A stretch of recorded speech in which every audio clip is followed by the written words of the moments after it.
Hello, everyone, and welcome to Super Podcast Action Committee, episode 150. Andrew Eisen here, along with the belated E. Zachary Knight. Hello, everybody, and I blame Google. So Yes. We should all write a polite letter to Google and let them know how dissatisfied we are. yes. So, seen any good anime lately? Me? No, I don't watch anime. Oh. I watch animated cartoons like Superman and Batman and Marvel stuff. Haven't seen any good stuff from that recently, though. I did watch the Attack on Titans trailer, and for the live action. yeah, for the live action movie. That looks interesting.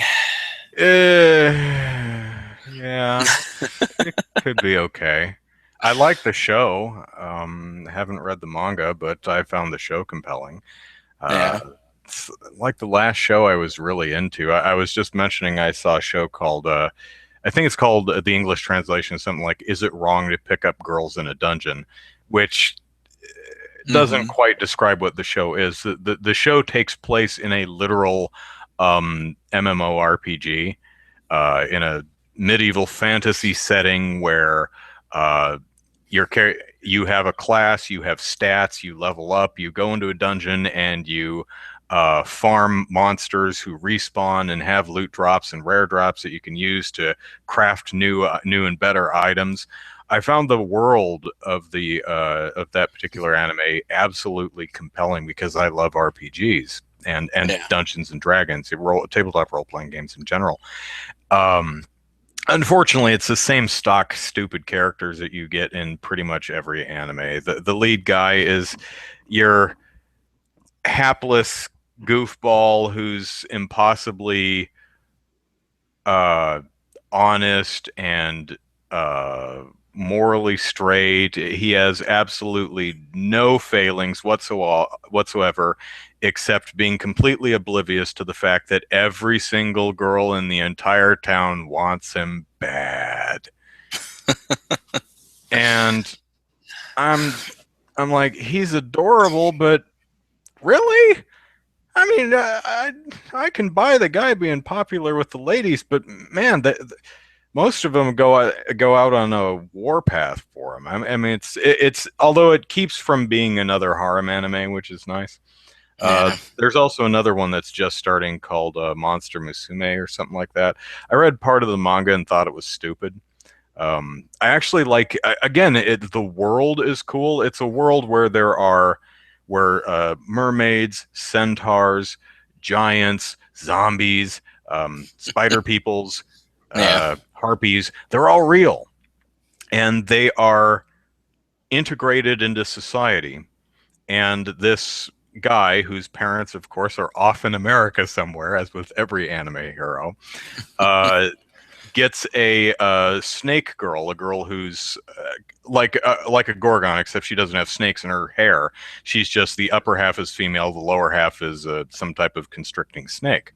And she's kind of forced on this kid as a this is your host person. Now you have to take care of her and make sure that things go well.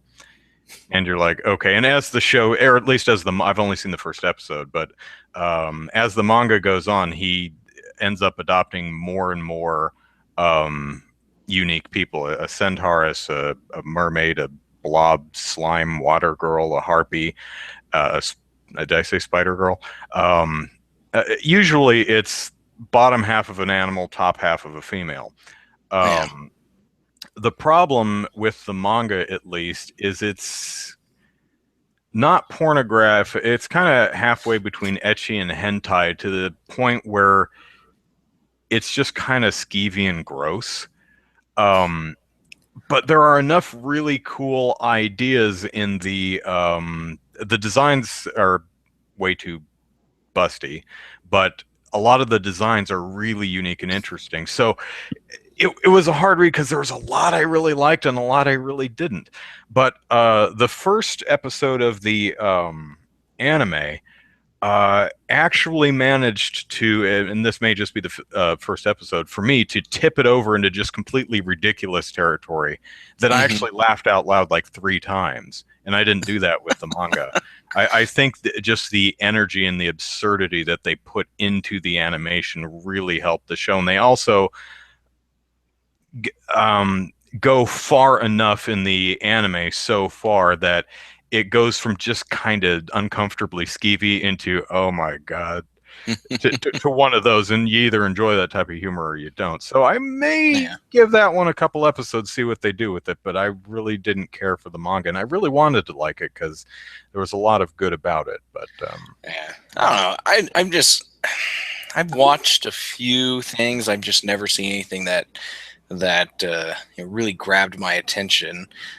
There are a few things out there that I hear a lot of good things about that I just haven't gotten around to watching, like Cowboy Bebop and um, Full Cowboy Metal Bebop's Alchemist. way overrated. Sorry. It's My totally. brothers really love Cowboy Bebop, so that's I hear a lot from them about it. But they were really into a lot of Japanese stuff growing up. One of their favorite shows was Guyver, and The Guyver, sure. Yeah. yeah, and and so I just never really got into it. I'm perfectly happy watching my American animated TV shows, but unfortunately, there's not a lot of good ones out these days, and I just like mainly superhero shows is what I watch, but there's just not any good ones out right now, and it sucks. I really liked Young Justice. I really liked uh, um, all the Bruce Timm animated shows, Hmm. um, and I'm really back interested to see what he does with that alternate Superman, Batman, Wonder Woman one, Gods and Monsters, whatever it's been called. Gods and Monsters. Yeah, Well, I I'm watched interested to see what they do the with that. shorts that they Yeah, so released did I. with Machinima, and those were pretty good. So it'll be interesting to see what the full show is like. Um, but yeah, I just there's not a lot of good American superhero Yeah. cartoons out these days, and I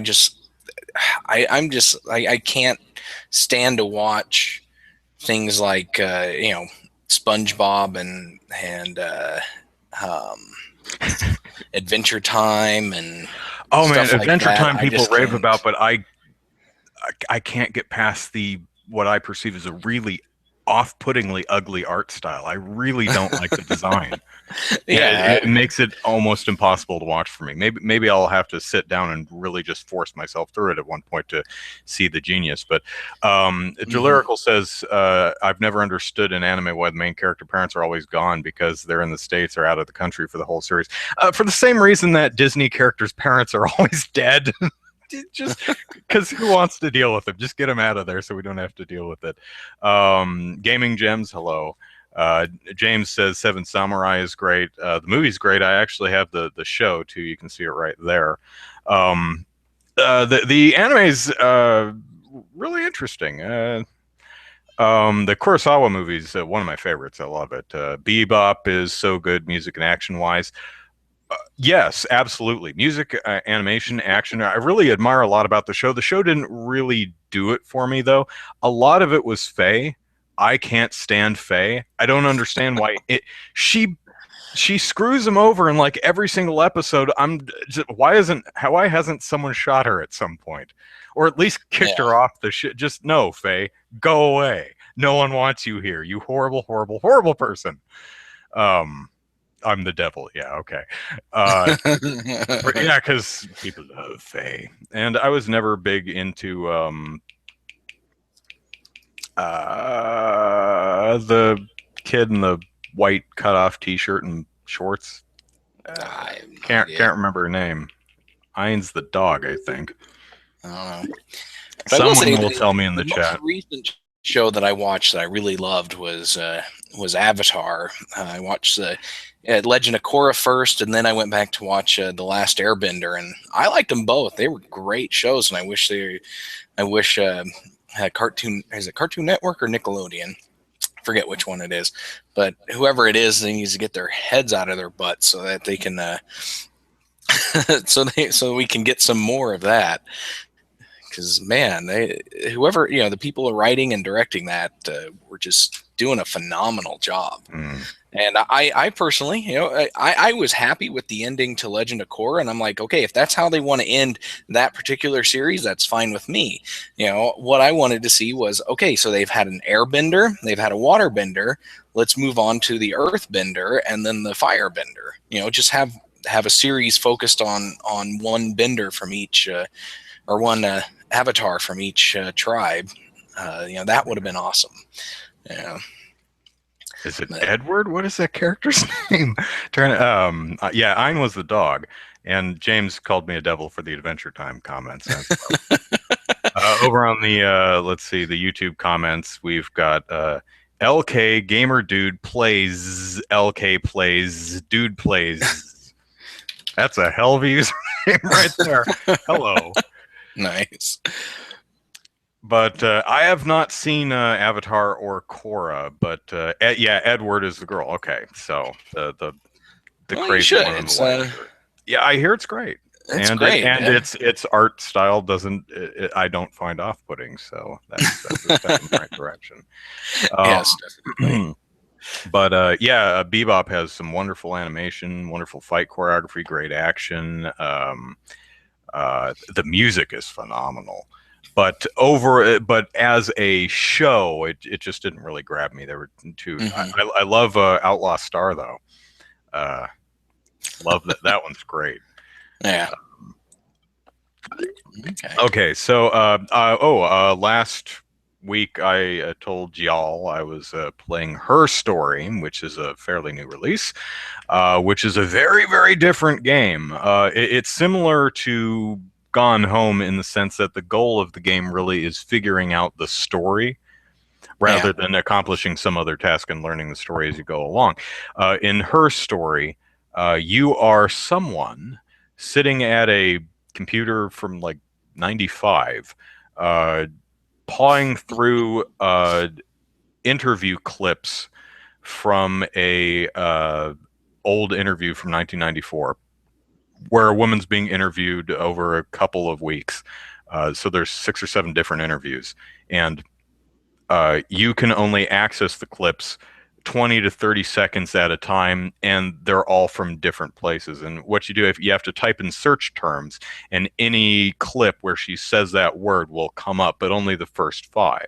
So if you say Simon, which is the guy who's missing and or dead, 61 clips she says Simon in, but only the first 5 come up. So you have to be more specific. So you can type in murder or body or dead body or blood or things like that. And so you start watching there's probably about an hour and a half of interview footage total, but you get it in 15 to 20 second, sometimes longer, sometimes shorter chunks from all over the place, and you have to start piecing together the story in your head, and that's either going to bore the ever-loving hell out of you, or you're going to find it really fascinating. And I really enjoyed it. I thought the story and performance was strong.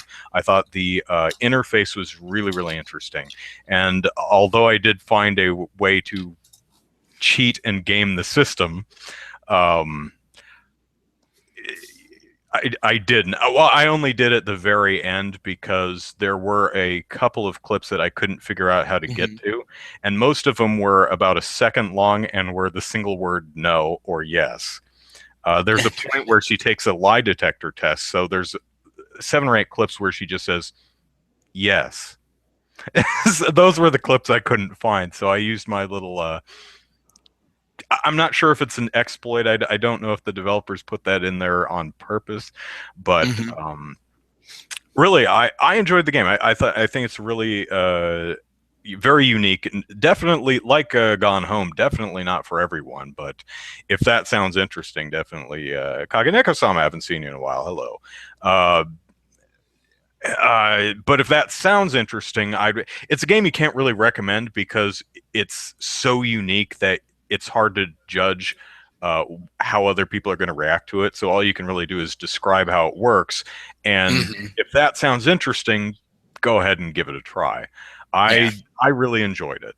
So, have you Okay. been playing anything? This week I just slowly working through Uncharted. I only get a couple of, an hour here or there to play it, and so I have no idea if I'm anywhere close to the end, but it would be nice if I were, so that I can just say I finished the game finally. Um, I am. I I don't know how many little things I've missed, but you can find there's 60 treasures, little treasures hidden around the game, and I've only got like 12 of them. So Mm. hopefully that's not an indication of how far along in the game I am, but just how many I've actually missed. Um, but uh, but yeah, I'm still enjoying it. I think I'm used to the combat now, so it's not as frustrating and annoying anymore. I can usually get through battles pretty quickly. Um, the most recent addition to a battle I've seen is bad guys with laser sights on their guns, and so if you stand still, stand in one place for just like 1 second too long, you get your head blown off, Mm. and you have to start the whole battle over again. That's really annoying. And I think the only real critique I have, the only thing that just drives me insane about this game is just how slow aiming is. Because you can just fire randomly in a just shoot, shoot, shoot, shoot, shoot, and hope you hit something, or you can hold down the left trigger in order to to open up the targeting system, and then actually aim to where you actually want to shoot.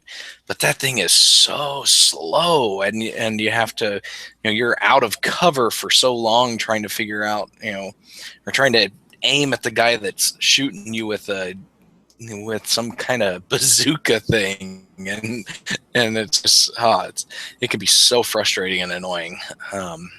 But yeah, I want to beat the game so I can start Uncharted 2, which is supposed to have better combat in it. By most accounts, Uncharted 2 is the crown jewel of the trilogy so far. Yeah. So, So yeah, I'm looking forward to starting that one.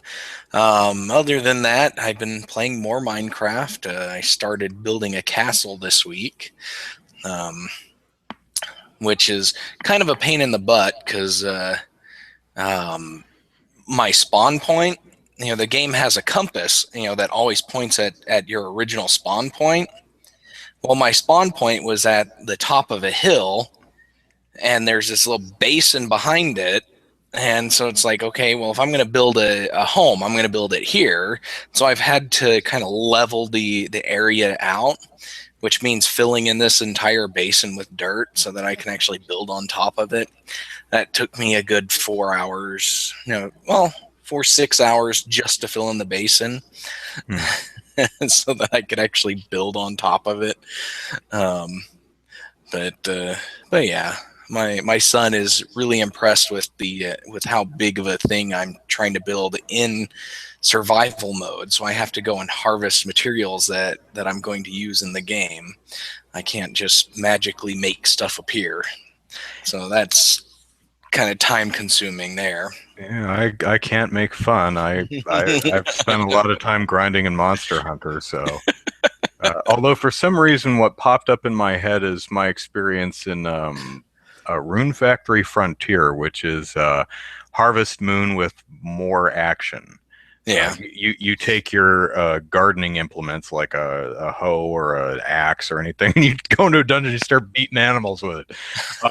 But the other thing you can do is you can befriend animals and bring them back to your barn.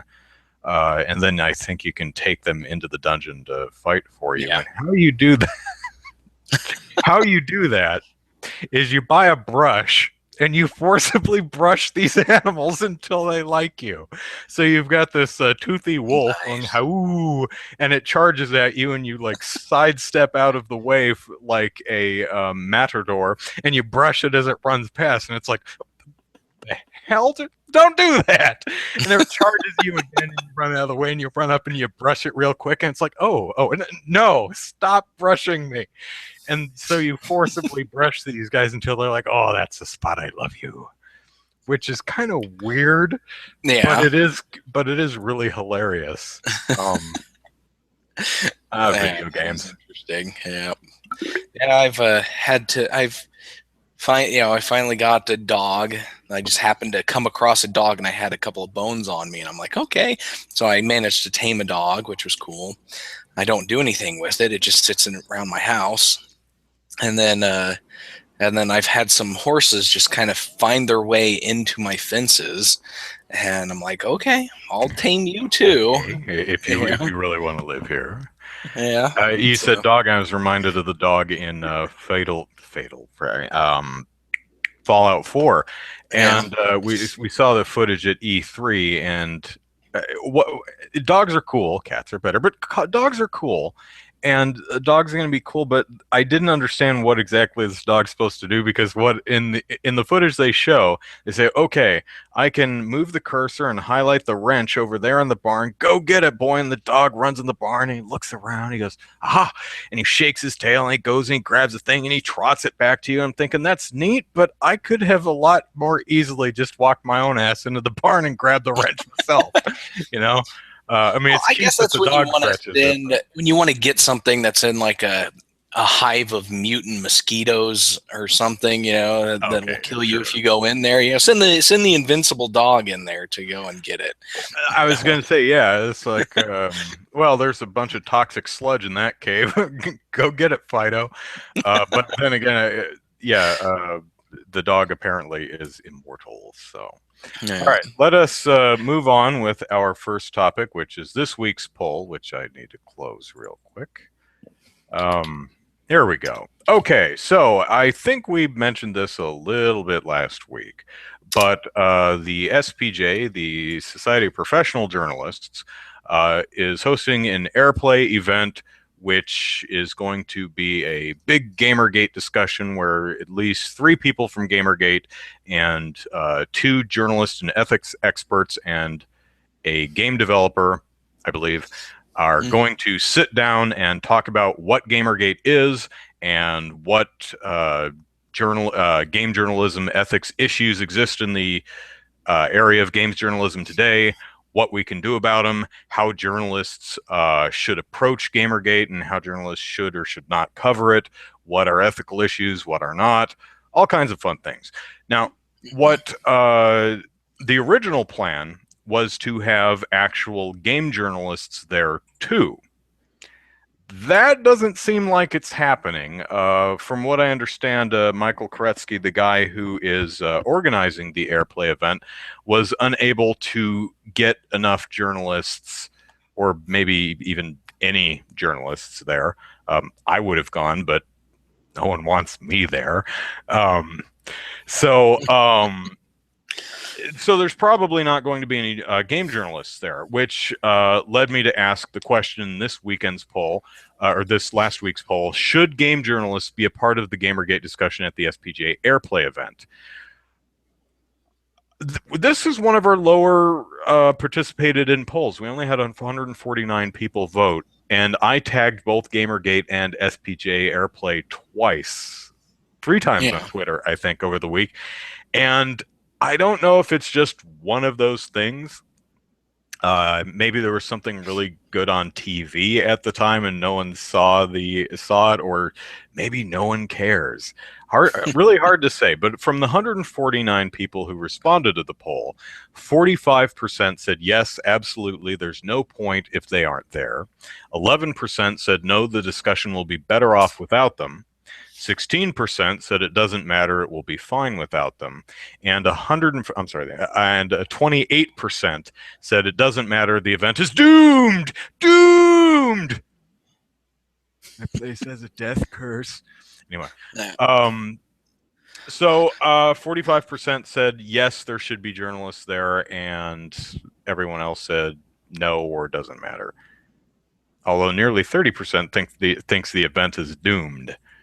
Very small sample size, though, so it's really hard to get a read on this one. I was hoping we had a Gamergate poll way back in August or September asking what is Gamergate, and had a bunch of options.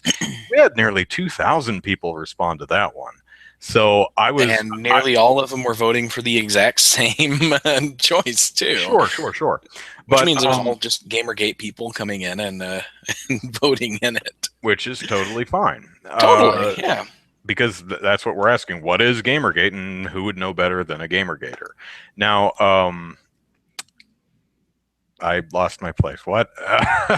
But this time, just under 150 people. No one really seemed interested, or couldn't find it, or maybe they were having technical difficulties too. Maybe, I don't know. So, your personal opinion, what do you think? Does the event need the presence of game journalists? Would it be better off without it? What do you think? That's a tough call. I don't. Yeah, it's almost one of those. Well, I'll tell you after August 15th when the event happens.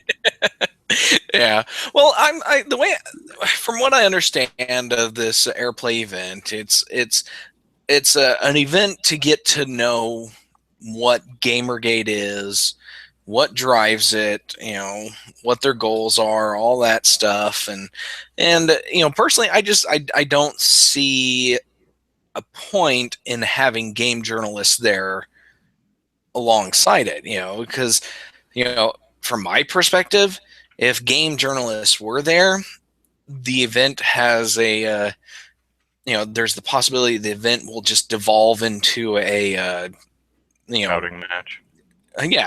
Shouting match. It's just like, you're doing this, yada yada yada yada yada, and nothing's gonna get done. Mm-hmm. The game journalists over the course of the year have spoken their pieces. All that stuff is available online and at specific game journalist sites. James Fudge with Game Politics wrote his really good piece, and Kotaku and IGN and Polygon and all them have written their articles too. But the thing is with Gamergate side of things, there's just not any real central places to go and look for this stuff. You've got the Reddit or the subreddit Kotaku in Action, but that's not really a place where you can go and get a definitive idea of what and Gamergate is and who's involved and stuff. But this event, Gamergate, representatives from Gamergate chose who's going to be at the event and everything. So, it's kind of more official in this capacity. So that's something that, I think it'll be good for them. Yeah, Gamergate is actually something that's very, very difficult for journalists to cover because, for example, there's a lot of brouhaha surrounding Planned Parenthood right now. Well, if I want to, one organization, the name of which I completely forget, is accusing, leaked some video, some allegedly edited video of Planned Parenthood discussing something, and they said Planned Parenthood are evil monster peoples, and Planned Parenthood said, no, we're not. You're stupid. So, as a journalist, I can go to Planned Parenthood. Now, there's a CEO, there are public relations people, there are people I can ask and interview and quote and get Planned Parenthood's official stance on this particular issue or any other issues I want to bring up to them. The other organization, whose name I completely forget, same exact thing. There are people I can go talk to. With Gamergate, you can't do that because it's just a bunch of people with common interests. There's no specific there's no organization, there's no central place you can go to. There's no Gamergate doesn't have a PR rep that you can go interview and what does Gamergate think about this? And you could interview anyone you want in Gamergate and say, what does Gamergate think about this? And they may give you an answer, but then there's going to be a bunch of other Gamergaters who say, well, hey, that's not what I think. Yeah. So it becomes so I'm well, I mean, I guess I'm biased as somewhat of a game journalist myself, but I'm very sympathetic to other game journalists who are the ones who are trying to cover Gamergate because it's hard, if not impossible, to do so. Yeah. So maybe a great thing that could come out of this is how do journalists actually attack, well, that's the wrong word, approach and cover movements like Gamergate, because I think we're going to see more of this type of social Yeah. media movement 'Cause I in the think, future. yeah, well, and Gamergate itself is very similar to Occupy Wall Street, Hmm. where there was no central, organization or group of people who organize it. It's just a collective protest, against what they perceived as issues that aren't getting addressed within the economy and everything. And so journalists had a very similar conundrum at the time too, with Occupy Wall Street. It's just like, okay, how do we cover this? And for the most part, they resorted to man on the street style style discussions, interviews, where they just went to these protests and just talked to anybody who would talk to them. Hmm. And and that's all they could really do, to define what it is. But James in the shout box here, or the chat here, mentions that the event is supposed to be about ethics and game journalism.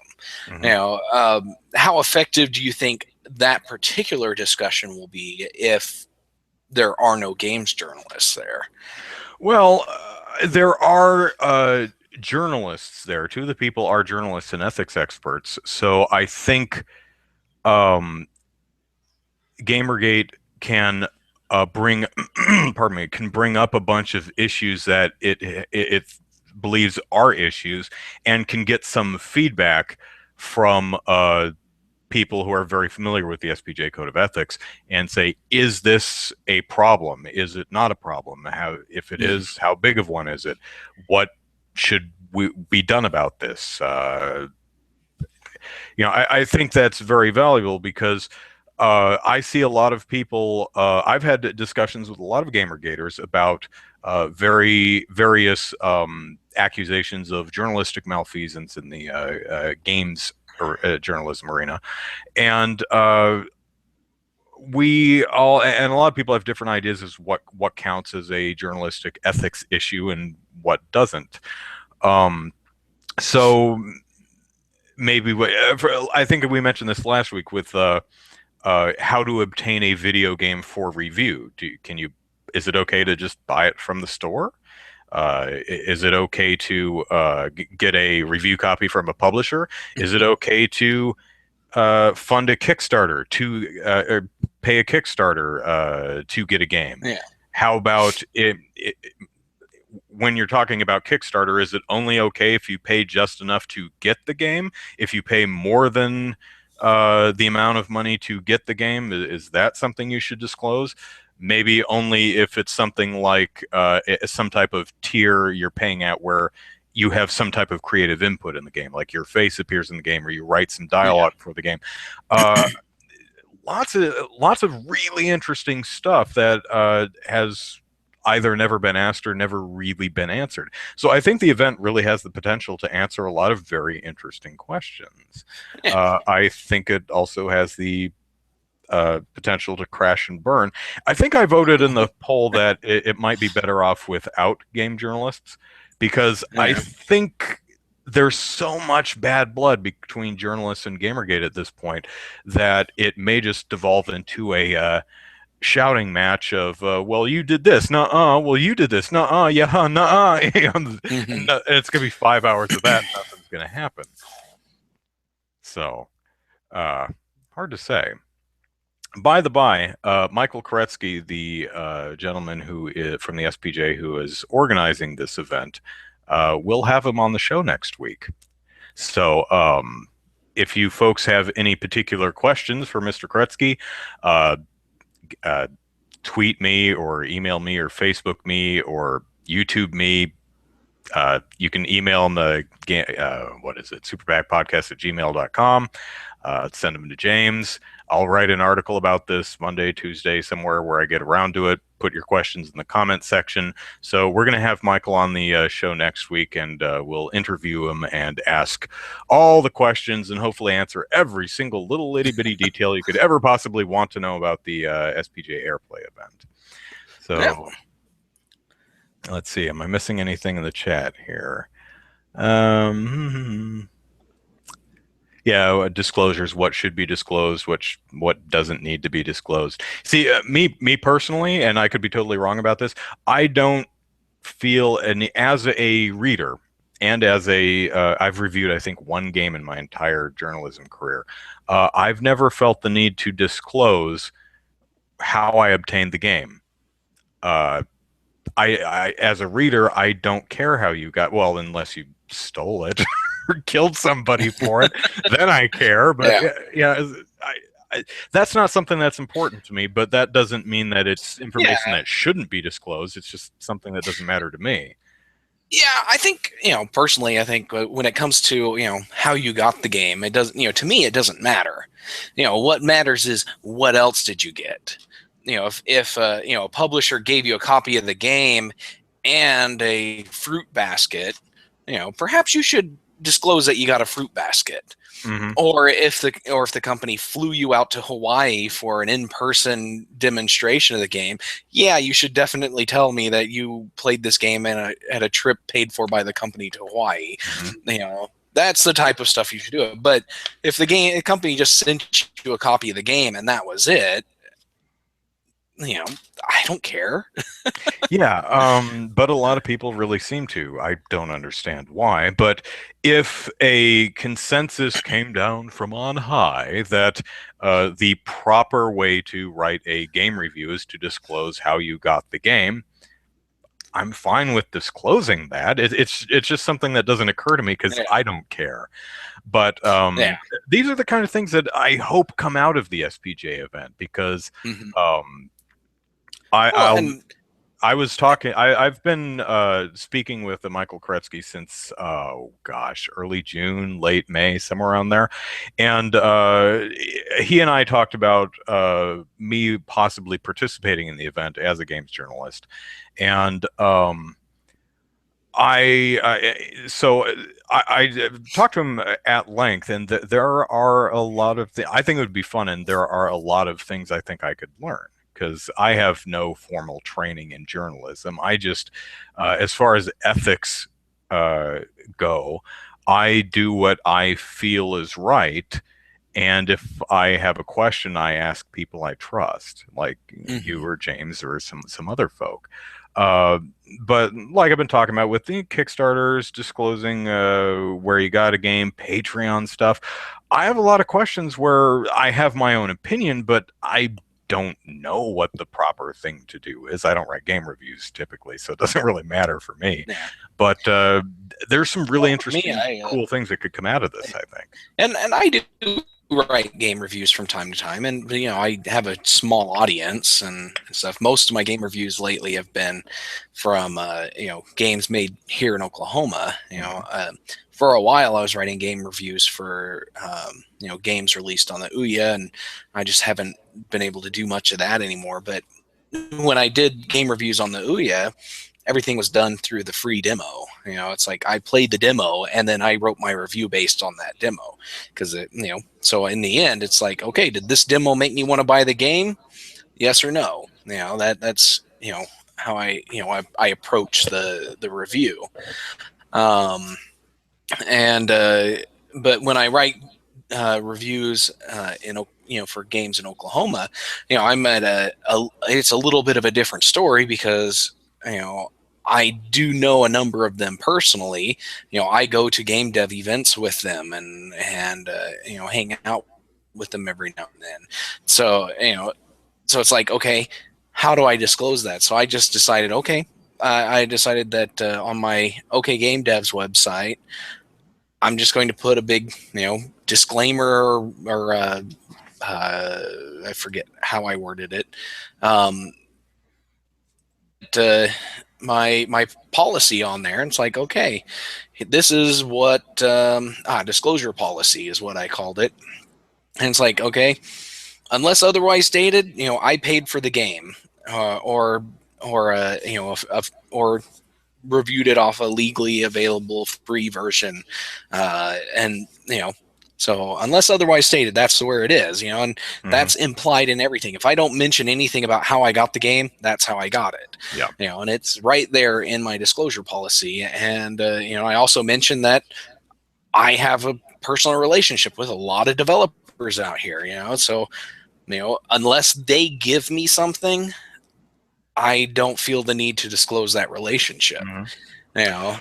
Like I've had a few developers who have actually donated to my website, to keep things running, and I disclose that when I write about those people, but otherwise I don't mention it.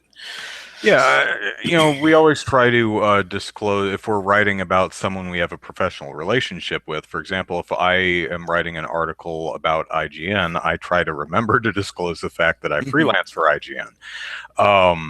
And I know James does the same thing when he covers someone he used to work with, work for. So there's a lot of consternation out there about how close of a relationship is too close, because we all know each other. The more time you spend in this, as every industry really, you get to know more and more people. Networking is how we do our jobs. If we weren't friendly with other people, we would have no interviews, no quotes, we would know nothing. How we do a lot of our work is we ask people and we talk to them and we meet them at events and we go to meetups and talk to other people. It's how you get sources and contacts, and you're friendly with these people. But of course there is a line, but where is that line? A lot of people seem to think that if you ever talk to, and I'm being a bit hyperbolic here, if you ever talk to anybody, this is a collusion or conflict of interest or something like that. And I think that gets a little silly.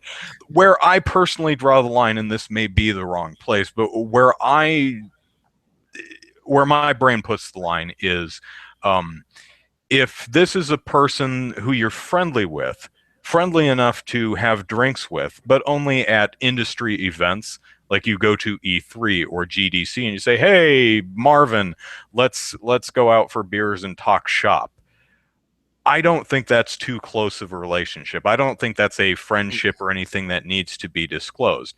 However, if Marvin is a close enough friend that you go out for beers with them outside of industry events, outside of work, then I think that might be a close enough relationship that you might want to disclose. Note, by the way, Marvin's a dear friend of mine. That's how I enjoy it anyway. And I can understand that. So, I don't know. I don't have a relationship of that nature with anybody that I've ever covered. I don't drink, so. Yeah. Well, neither do I, but it's like, you can still like maybe go to a movie together or something, go bowling or whatever. If you hang out with somebody to that nature, I guess, there is areas where, if you feel that might impact how you write about that person, I could see disclosing that. But I'm trying to I think it was Stephen Tutillo who said something along the lines of he tells his writers that let me see if I get this right. If it's something you don't want to disclose, you probably should, and if you still don't want to, you probably shouldn't be writing about this person. It's something along those lines, and that sounds like a good rule of thumb to me too. Okay, now here's a totally different perspective. Okay, we're talking about this in terms of people that we like, that we hang out and stuff. What if it's somebody you hate? Do you have to disclose your hate relationship with that person? That's true. I mean, when Jack Thompson was a thing, and disclosure, I really don't like this guy, or disclosure, Jack Thompson emails me on a regular basis with stuff I don't care about. Yeah, Thompson called my place of business and tried to get me fired. That's an interesting point. Is that too close to?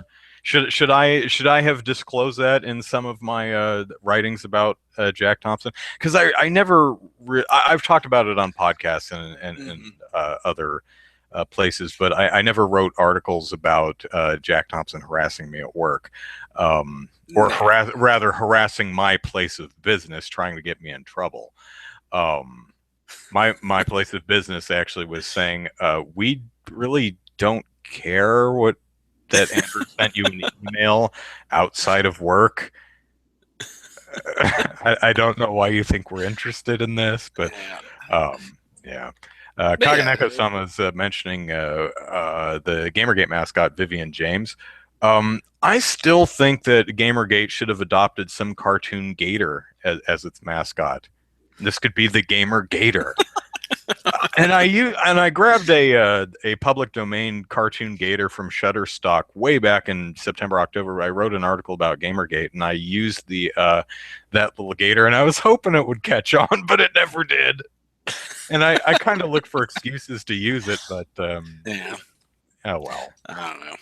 It was adorable. Are a tricky thing. I don't know. But I still don't understand the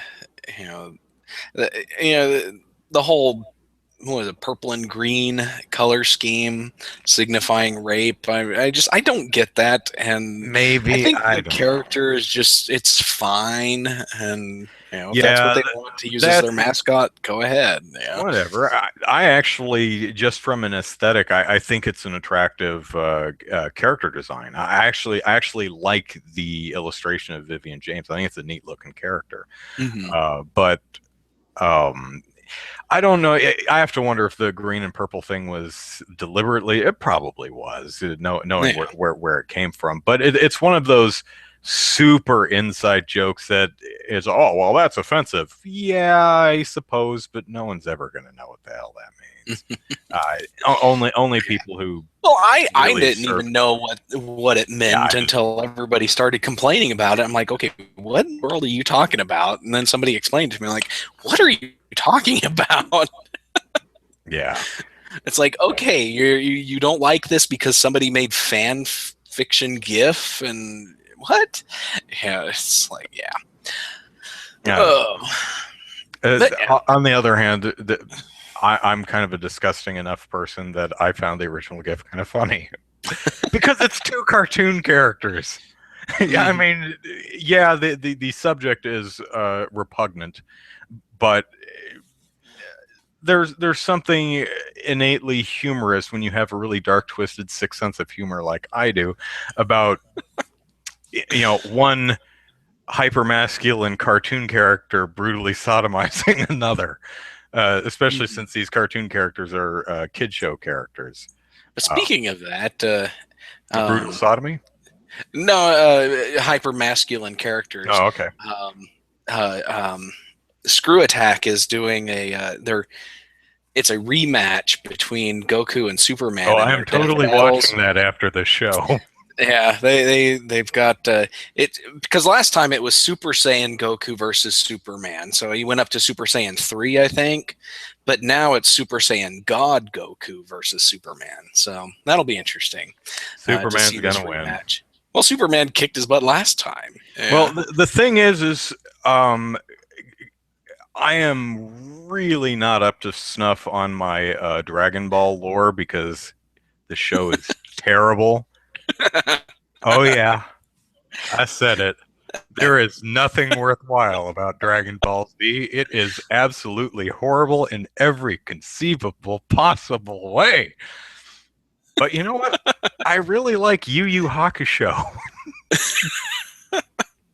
So don't listen to me. Superman, it's interesting because it's hard to beat Superman because, from what I understand, Goku and the characters of Dragon Ball Z have measurable power. Superman typically is as powerful as he needs to be. Yeah, so as powerful as the writers to be. Yeah. It's kind of like, I guess, Batman is as powerful as the writers need him to be too. But Yeah. So, okay, Yeah. let us move on to a new topic. Again, thanks everyone who participated in the poll. And remember, Michael Koretsky will be on the show next week. So keep an eye out for an article on game politics early next week, where you can think about what questions you'd like me to ask him and post in the comments, and we'll put him on the hot seat and watch him squirm. Ask him the really hard questions like what's 2 + 2, and what video game have you played this week, and what shoe size does Lara Croft wear? For Super Mario Maker. Yeah, This is Marcloud. on the. Yeah, Marcloud asks, is $60 an acceptable price for Super Mario Maker? To me, no. But I'm willing $60 is not an acceptable price for any video game. Well, according to me, yeah. But well, to me too. Yeah. But I wait until the Game of the Year edition or 10 years roll by before I buy video games. Yeah. Well, how that's a Nintendo game. They never drop in price. I mean, you can still Super Mario Galaxy is still $49.99. Well, Super Mario Galaxy is $20, and they're Player's Choice Edition or something. The Player's Choice Edition. Yeah. So. But those are like years later. I mean, but like Kirby's Epic Yarn, I think is still $40 if you buy it brand new from Walmart. So. Yeah, man, I wouldn't. Kirby's Epic Yarn, $30, $40. But I'm actually pretty excited about Super Mario Maker. I'm not sure if I'm going to buy it, but the fact that it apparently comes with 100 levels pre-made, that might get me to buy it, because that's essentially a new Mario adventure. Most Mario games only have 60 to 80 levels. So yeah. Well, let's see. The first Mario game had 8 worlds with 4 levels each. Mm-hmm. So that's 32. Yeah, that's only 32. So. Yeah, but some of the new Super Mario Brothers stuff and Super Mario 3D World, they have up in the 60s to 80, I think. Anyway, new topic. Where are my topics? Oh, yeah. Okay. So, speaking of Nintendo, Nintendo president Satoru Iwata died last weekend. That sad. Sucks. Yeah, because it came as it's not like we didn't. We were starting to wonder, is everything okay? Because I think last year he missed E3 because he was undergoing surgery or recovering from surgery for a growth on his bile ducts. So he missed E3 last year, and then earlier this year he missed one of the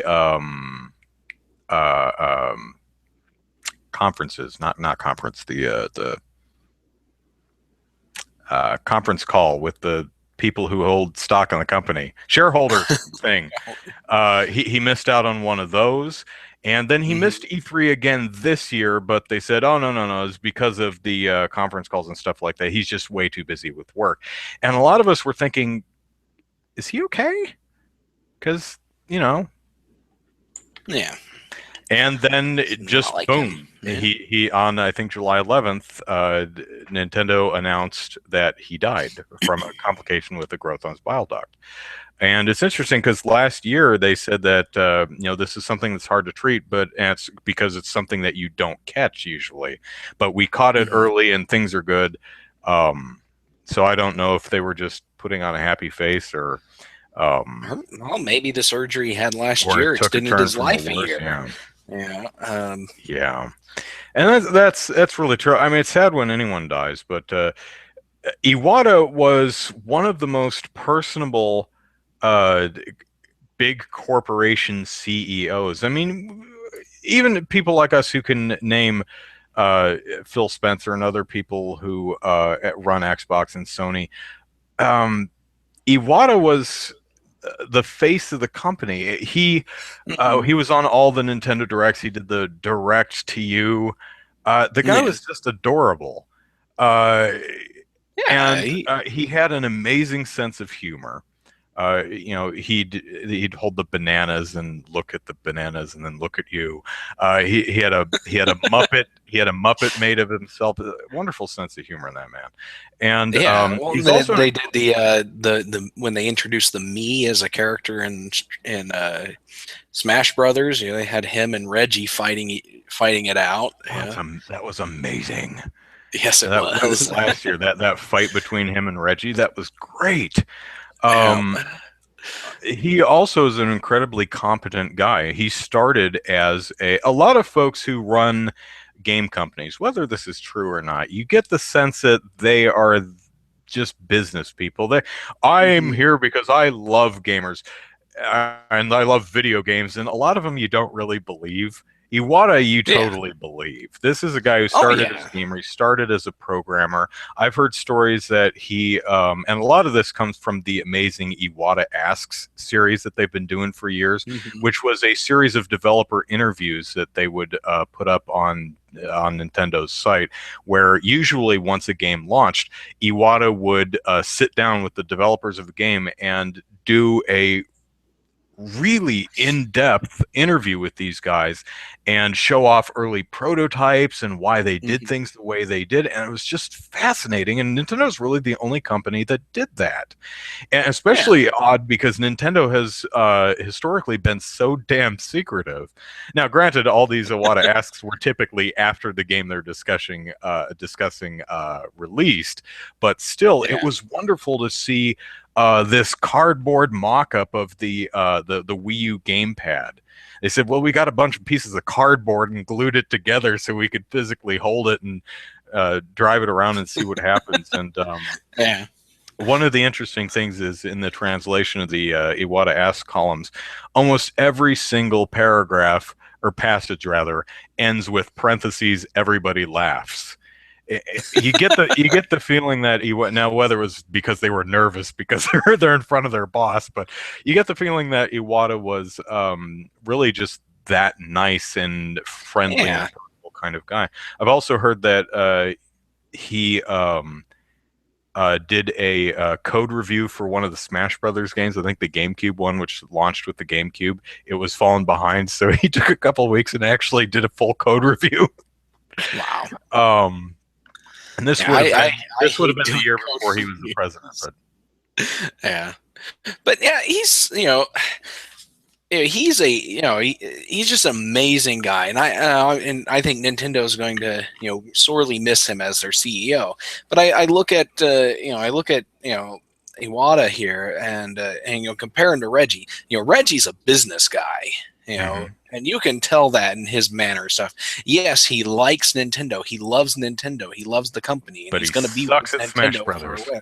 But yeah, he's just a very business guy, and to be honest, I'm sorry, Reggie. I love you, but I think you're what's wrong with Nintendo of America.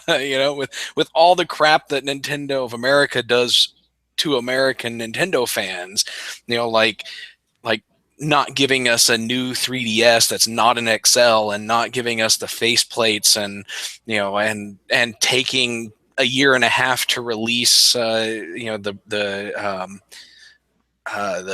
project Rainfall, or Yeah. The, yeah, the yeah, Xenoblade those games. Chronicles, Last Story, and Pandora's Tower. Yeah, it's like taking forever to do that. And it's like, he did Reggie did it was supposed to be a Twitter thing where he was going to be on Twitter all day, and it was Yeah, like 8 tweets, and 2 of them were the exact same content, just worded differently. And it's like, okay, I just, I wish more companies were led by people like Iwata, and I think more companies would be better for it. Like you said, Microsoft and Sony don't have that either. They're both run by business people. I know that Microsoft tends to put game developers and people who've moved up the ladder into positions of authority over their Xbox division, but it's still led by overall it's still led by a business person, and not not a gamer / developer. So I think we'll close with something that I think shows both what kind of person and what kind of businessman Iwata was. And a year or two ago, Nintendo's been struggling. Let me rephrase that. Nintendo financially has not been performing as well as everyone would like over the past few years. Mhm. Now, Nintendo has enough money to have crappy console releases for the next 70 years or something like that. They're sitting on the Scrooge McDuck sized tower of cash. They're fine. They're not going anywhere. However, the Wii U and the 3DS they've been coming in the red for 3 years. And a couple of years ago, what happens with most companies, especially American companies, what happens when something underperforms or doesn't meet expectations? There's a huge round of layoffs. Studios close. That happen. We write that crap at Game Politics all the time, and I hate those stories. I hate writing, which is why James does all of them, because I hate writing stories where people lose their jobs. And it happens so damn often. It happens after almost every major game release. Now, when Nintendo needed to saying, okay, the Wii U is not bringing in the money we need to show profits for our shareholders every year, we are going to need to do something. So what did Nintendo do? Well, Iwata took a pay cut, and he didn't fire anybody. And he said, I think he halved his pay, and a couple other execs too. And he said, I don't have a quote, but he said something along the lines of, I don't think people are going to be happy or productive if they're worrying about keeping their jobs. If we breed this culture where every time we underperform, people lose their jobs, creativity is going to suffer. People are going to play it safe and be ultra concerned about, well, I can't take any risks. I can't color outside the box because if this underperforms, I'll lose my job. And that is almost unheard of in business today. I'm not a huge business fanboy, but I've heard of no one else say anything like that, or any other CEO saying, "Oh, we're not meeting expectations. Well, I'm not firing anyone or closing studios. I'll take a pay cut." Yeah. Whoa, really? So. Yeah, Iwata was great, and those are going to be some hefty shoes to fill. Whoever takes over. So let us move on to new topics, and these would be video game research. 2 new studies we reported on, and these are always fun. So let's see, what's the first one? Oh, this one's kind of my favorite. Video games. All right, here's what happened. So they took 82 participants, not that many, but it's an initial study. It's always a really small sample size at first, so we'll cut them some slack there. So they had half these people play a game called Maximum Frustration, which is a game. I wonder if they actually called it that at the time, because apparently they told them that this game was easy to master. And I don't know about you, but if you handed me a game called Maximum Frustration, said it's easy to master, I'd be like, really? It's an odd title then. But anyway, apparently this game is almost impossible. It is engineered to frustrate. It's like Kaizo Mario. It's engineered to frustrate you and piss you off. So they had half the people play this frustrating game and get all frustrated. So half of your 82 people are frustrated. Then they had everyone split up and play either Little Big Planet 2, or Fist of the North Star, Ken's Rage. And then after that, they had them fill out one of those "What would you do?" surveys and gauge their response to that. Non-frustrated people. Just to clarify, they split both of the initial groups between the 2 games. So, 20 people from the frustrated group played one game and the other 20 played the other game, and same with the people who didn't play Maximum Frustration. Just in case anybody was a little confused there. Right. Yeah. So what the researchers found was that frustrated players, the ones who had played Maximum Frustration, were more willing to resort to physical assault in their scenario response questions, or be angry or rude, than the people who were not frustrated, or the frustrated ones who played the non-violent game, Little Big Planet 2.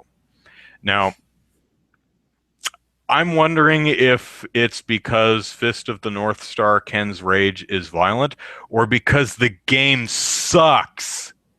Seriously, I don't know. I've never Fist of the North Star Ken's Rage is terrible. Let me look it up in Metacritic real quick. What are your thoughts on the study while I look this up? I think, when the article came out, I said, okay, so this study is saying that frustrated people continue to be frustrated when introduced to frustrating stimuli. Yeah, that's the way I read this study. And so that's, to me, that makes common sense that people would be frustrated after playing frustrated video games over and over again. It's got a 60 on Metacritic. Yeah, it's got about the 6.9 sequel. Yeah, the sequel's even worse apparently. Oh, yeah. Not a very good Is game. there a second one? Yeah, there is. So you have to wonder if frustrated people are more. What would you do in this case? Well, I'd punch them in the face. If it's because they played a violent game or because they played a crappy one after already being frustrated. Yeah. But, limitations of an initial study that's only looking at 82 people. As someone in the comment section pointed out, it would be interesting to get more a larger variety of games. Games that are more competitive but not necessarily violent, like a football or basketball game, real-time strategy games. As James pointed out in the article, it would be interesting to see to take some of them and interview them 30 minutes later, an hour later, the next day, and see if those hostile feelings dissipate over time. It's an interesting observation. I think that frustrated people are more likely to be frustrated and be a bit more inclined to hypothetically pop someone in the nose than if they weren't frustrated in the first place. I spent 20 minutes fruitlessly trying to get on this podcast today, and I was very frustrated by the end of it. And if you had gotten me, to answer a questionnaire like that, after that 20 minutes, I probably would have said a lot of angry, rude, or violent things in that thing. And then you could say that Google Hangouts makes people frustrated and angry and hostile. Hostile. It's just, it's not true. Frustrating things make people frustrated and angry. Yeah. Also, Little Big Planet 2, I don't like the floaty controls, and it frustrates me. So, my results might have been kind of skewed if I had participated in that study. But it's still an interesting thing to look at, and I think there's a base here to grow from. Of course, always have control groups. That's very important. Our next study is called Insights into Sexism: Male Status and Performance Moderates Female-Directed Hostile and Amicable Behavior. I love all these study titles. They're so wordy that you're like, wait, what? Basically, the study authors played, I think, 163 or 126 something, over 100 games of Halo 3. And in some games, they said nothing at all. Now, for anyone who hasn't played Halo 3 multiplayer, I have not. I had to look this up. It's 4-on-4. When you voice chat, your entire team can hear you. And if any of the opposing team is anywhere near you, they'll hear you. So typically when you're talking, it's only your team. The other 4 people you're playing against. You can communicate with them, but not if they're on the other side of the map. So typically the people you're talking to and who are talking at you are your teammates. Right. So in some of the rounds, they said nothing. And if I'm reading the study right, they actually they dumped all this data, and I would have liked that as a control to see if anyone, what they were doing is, okay, let me explain this. Some of them, they said nothing. Some of them, they spoke as a male. All of the, they pre-recorded a bunch of dialogue. They had a male actor read a bunch of dialogue. Dozen lines. Right. And then they had a female actor read a bunch of dialogue. Some of the Halo 3 games, they said nothing. Some of them, they played the male dialogue, and some of them, they played the female dialogue. So our guinea pigs, the other people playing, figured that there was either this person was a male or this person was a female. And what they were looking at is how positive or negative the comments towards a player are in relation to their gender and in relation to how they're performing and how the other people are performing. I would have liked for them to kept the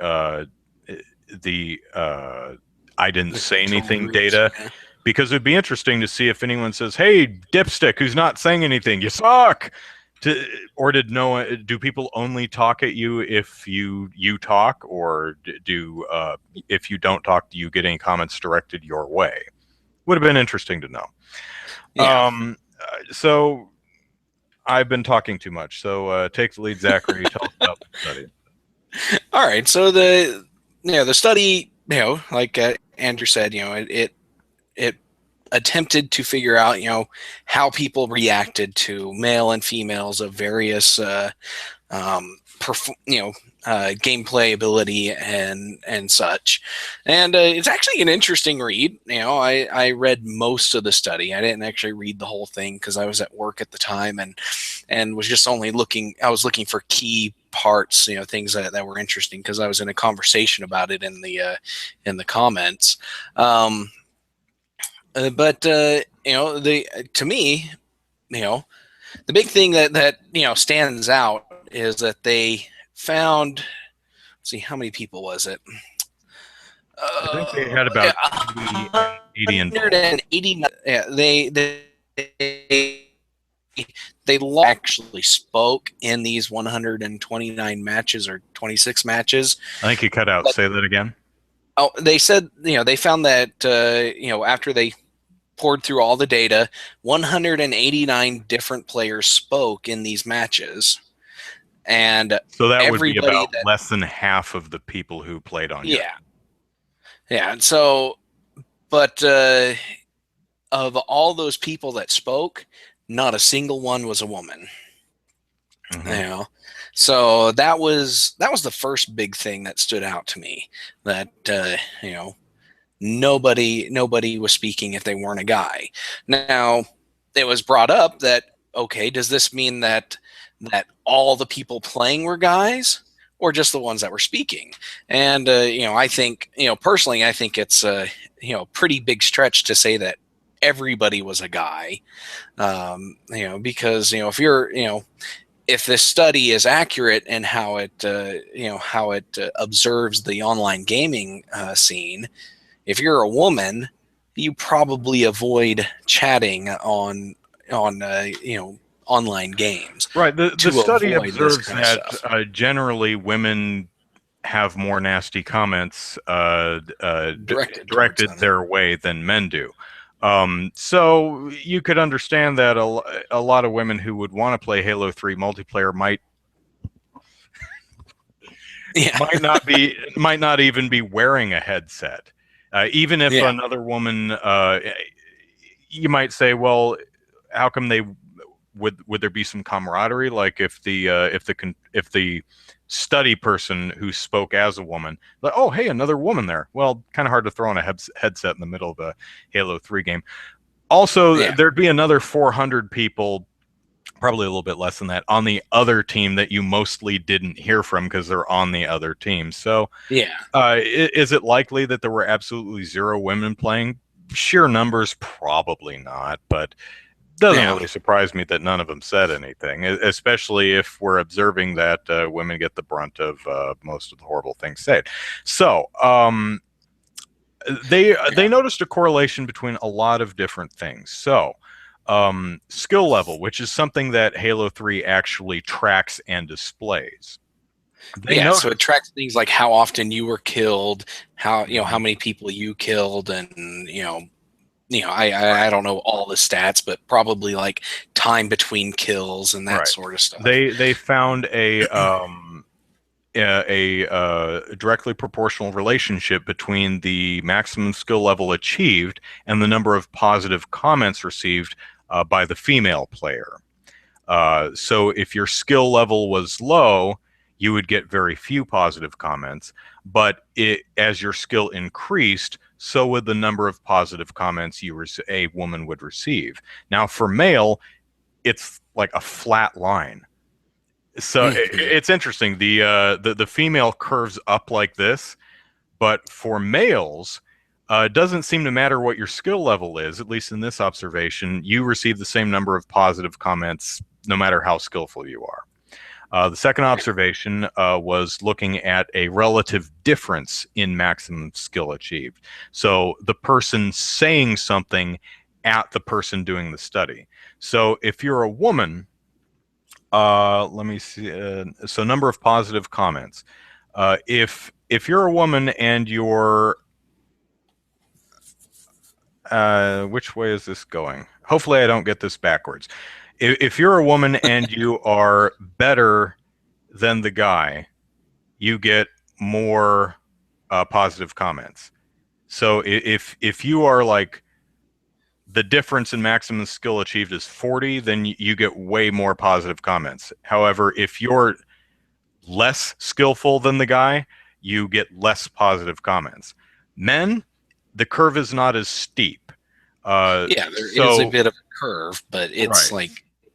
pretty So for shallow. women, the more they outpace the males in skill, the more positive comments they get. For men, the more they You're very outpace. good at this game for a girl. Yeah, yeah, Sorry. yeah. Some of them were kind of backhanded, but so the women curve goes up like that. The man curve, not exactly flat, but does go up a little bit. Next, okay, so number of negative comments related to number of deaths, how many times you die. The more times as a woman, the more times you die, the more negative comments you get. Uh, Yeah. it's interesting because the female curve is like this. The male curve is actually like that. So men actually receive more negative comments than women do with lower number of deaths. But once it gets to about 15 or so, it crosses. Uh, Well, I don't know if I heard you right there, because the way I'm looking at this graph is that, you know, from 0 to 15 deaths, the the female player is going to get more negative comments directed towards her than mhm. the male player is. But after 15 deaths, the guys get a whole lot more thrown at them. And Oh, yeah. I'm sorry. I'm reading the dashed line wrong. Yeah. The more you die, the more negative comments you get. However, men actually get more and more negative comments the more they die. Women, it's kind of a straight line going up. Men curves upwards like that. yeah, Number of kills, as in, so if you're let me make sure I'm doing this right. Okay, so if you're a woman and you don't kill anyone, you get so if you're not helping the team, you get a ton of negative comments. But the more people on the opposing team you kill, the less negative comments you get. If you're a yeah, man, you get the same number of kills doesn't yeah. really seem to There's like affect the number of no negative comments changes you get. whatsoever, and that's kind of interesting too, because Mhm. a woman has to kill like, it looks like 16 or 17 people in a match before they are down to the level of a guy who kills 0 people in a match. It's like, that's kind of insane there, Yeah. But once a woman breaks that 15 kill barrier, then at 25 kills, negative comments are pretty much zero. But but it takes 15 kills for women to get the same number of negative comments as a guy who kills zero, and and that's going down. So very sad state of things. In that trend. Now, the conclusion of this study is actually really interesting, and I'm going to have to summarize this or shrink this down because it's several paragraphs long. They say, we argued that our results best support an evolutionary explanation of female-directed aggression. Low-status males that have the most to lose due to a hierarchical reconfiguration are responding to the threat female competitors pose.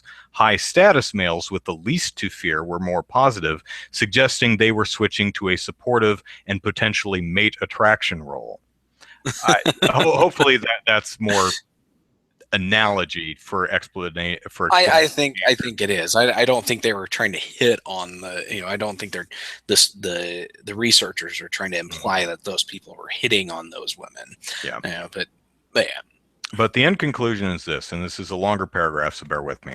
Our study demonstrates that video games offer a unique opportunity to examine variation in sexist behaviors and the situations that result in changes in sexist attitudes. By demonstrating that female-directed hostility primarily originates from low-status, poorer-performing males, our results suggest that a way to counter it may be through teaching young males that losing to the opposite sex is not socially debilitating. This can be most easily done using video games, as the gaming population is nearly equally split between men and women.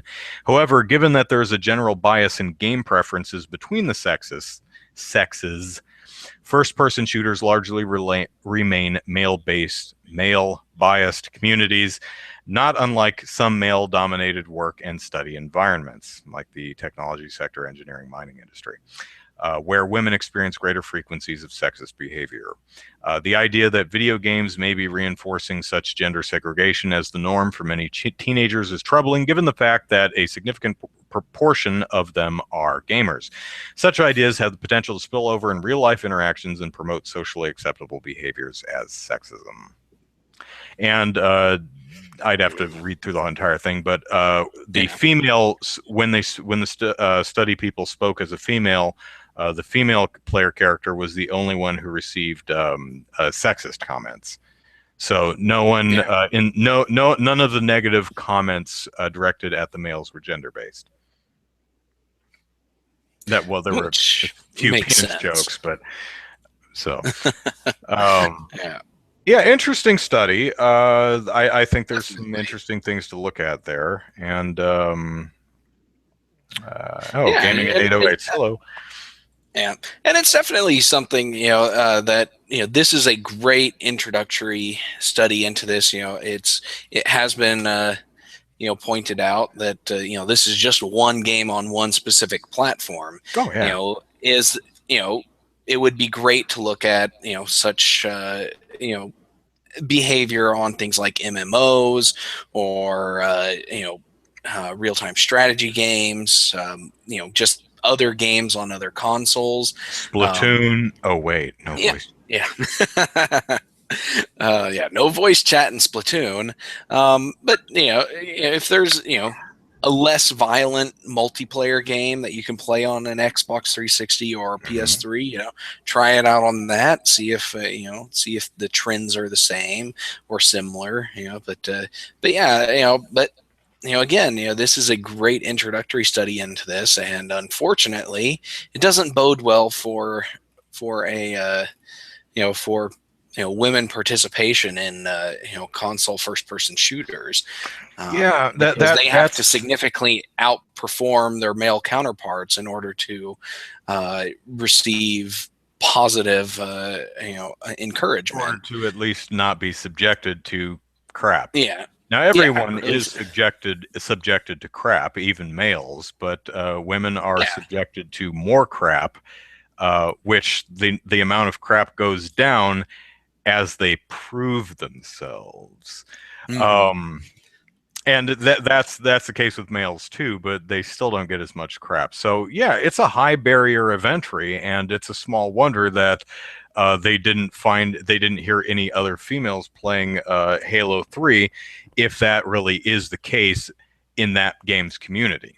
But Yeah. absolutely, more games need to be studied. So Yeah, but I will say, for a few years, I was, somewhat active in, going to physical tournaments, game tournaments where mhm. they play, Gears of War and Halo and Super Smash Brothers and games like that, um, and to be honest, there really weren't a whole lot of women there, and the women that did show up came there to play things like Halo and Gears of War and Call of Duty. They weren't there to play, Smash Brothers or anything, or Street Fighter or anything like that. They were there for the first person shooters.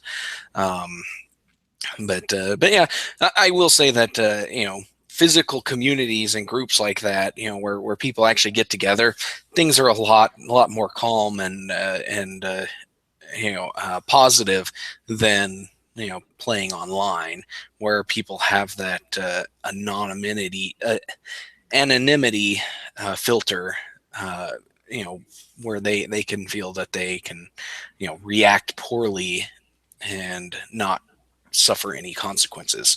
Mhm. So Um, let me I'd like to read the difference between here are some examples from the negative comments that females got and negative comments that males got. Now there's going to be some very coarse language here, so I put the kids to bed. I apologize. So some of the negative comments that the male received were: Lasher, you sucked, frickin' retard, I liked your lag trick, jackass, you suck dick. Bitch had my laser, thank you very much. Compared to the negative comments that females receive, Lasher, dude, you suck dick. So at least dick sucking was for both men and women in this case.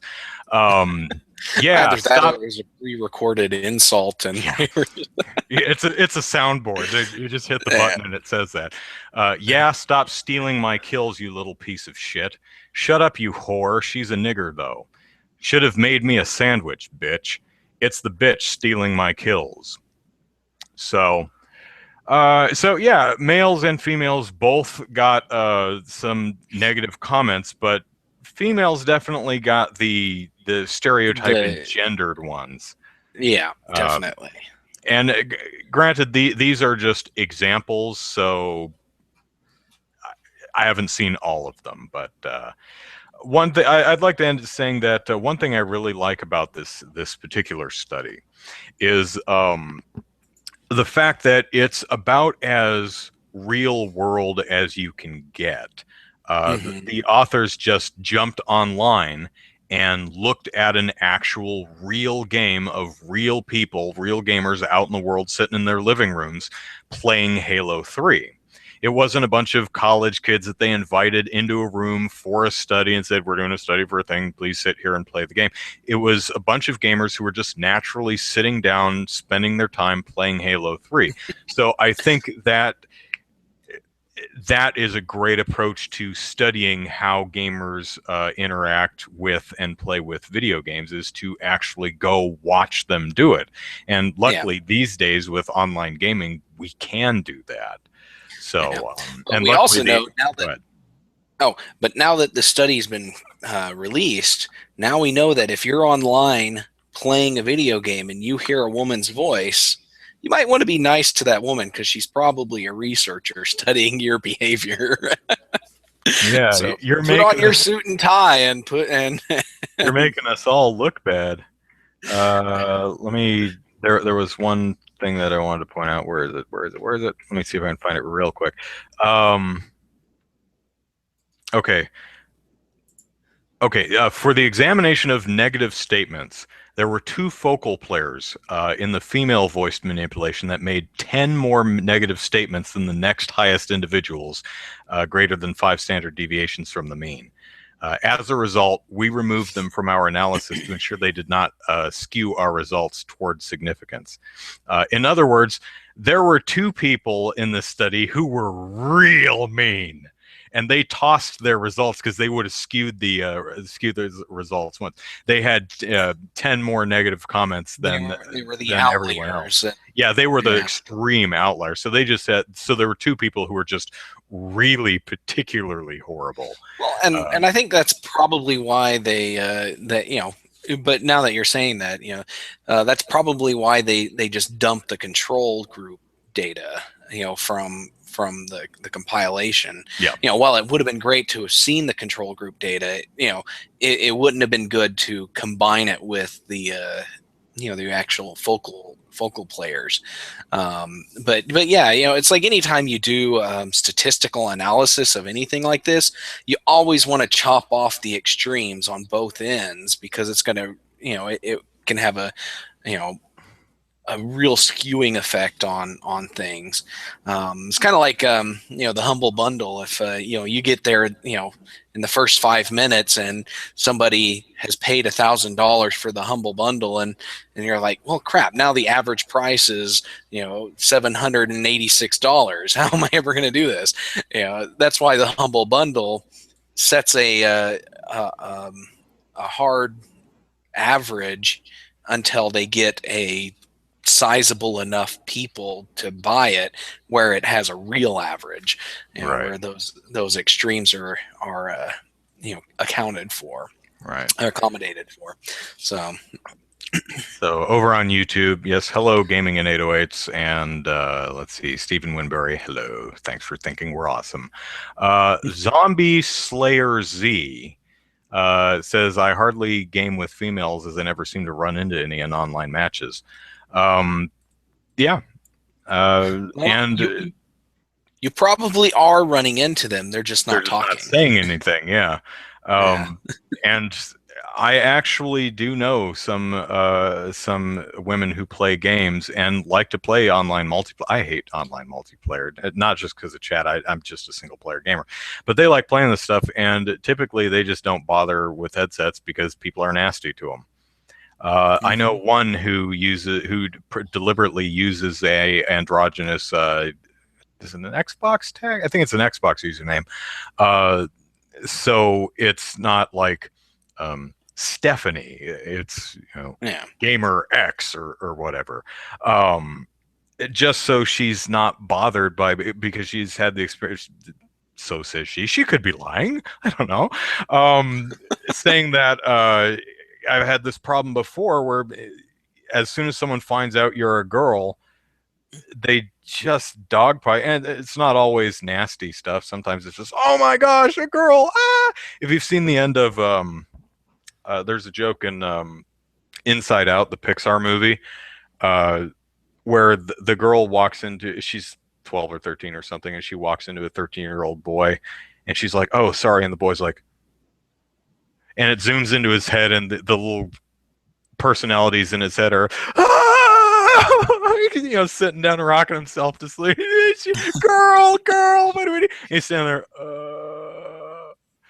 So I think some people online are just so overwhelmed by the novelty of a female being in their midst that they make horses ass. Even if they're not being abusive, they just end up being. Kind of makes you wonder how they function at a public place like a mall or a store or something. Well, I guess it's, you expect to see women at a mall or a store or something. You don't expect to see women playing video games. I don't know. But yeah, if you look at all games, half of people are women and half of gamers are women. That makes sense. But it also makes sense that men prefer some particular. Halo 3 seems to be more male dominated than female dominated, or at least females aren't talking, because less than half of the people, way less than half of the people playing these Halo 3 games were talking. Most people aren't talking, period. So maybe that's all the women. Everybody that's not talking is a woman, and so that's right. My God, they've got us 8 to 10. So, all right. I think that's enough out of us. We're running late because we started really late. Sorry about that. Yeah. But anyway, plug in again. Next week, we'll have Michael Koretsky on this show who will talk about the Gamergate SPJ AirPlay event debate discussion thing that's happening August 15th, I think. So I'll have an article sometime early in the week where you can post your questions and we will grill them until they sweats and then grill them some more. So that'll be fun. Okay. Yeah. Let us plug our stuff and get out of here. Andrew Eisen here. Eisen is how you spell the last name. Type it into YouTube. You'll find my YouTube stuff like exclusive games. Wii U wins the war. Whee! Or the oh, here's an interesting thing. I just noticed because I got a comment notification. I looked. It was on the that reaction video I did several months ago. You know, the really, really not safe for work one. The one I showed to my mom and filmed her reaction to it.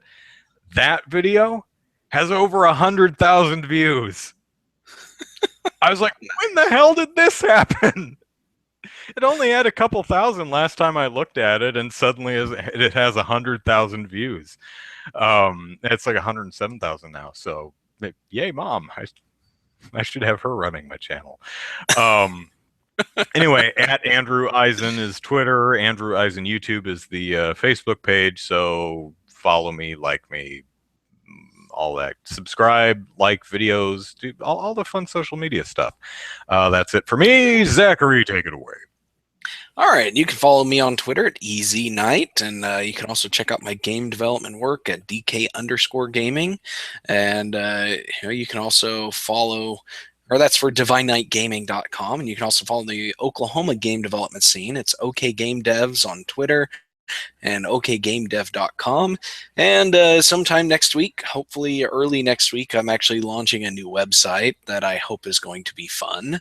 And hopefully I can actually produce content enough to keep it running and interesting for all of you. That's going to be rustyoutlook.com. So I'll leave the content itself as a surprise, but it is going to be game related. So yeah, but check those out. All right. Well, thank you, everybody. Viper, you were late, but it's good to see you. Pass the grenade, please. I love that username. And Kaganeko-sama points out that Cheeseburger of ICANN Has fame publishes some of my vids, and yeah, I've seen him show up there occasionally. Sometimes really old vids of mine will show up on the Cheeseburger page. I'm like, huh. Like I think the Zelda Skyward Sword / Wind Waker one I did years ago ended up on there within the last year, which is weird to see. I'm like, well, that's not very timely, but yeah, nice that my stuff gets a push. Anyway, thanks for watching Super Podcast Action Committee, episode 150. We'll be back next week with 151. In the meantime, if you want to send us email, and oh, please do, you can do so at superpackpodcast@gmail.com. Follow us on Twitter at superpackpodcast, and like us on Facebook. So have a lovely week, you all, and we'll see you next time with interview guest. Woo! All right, take care. All right, see ya.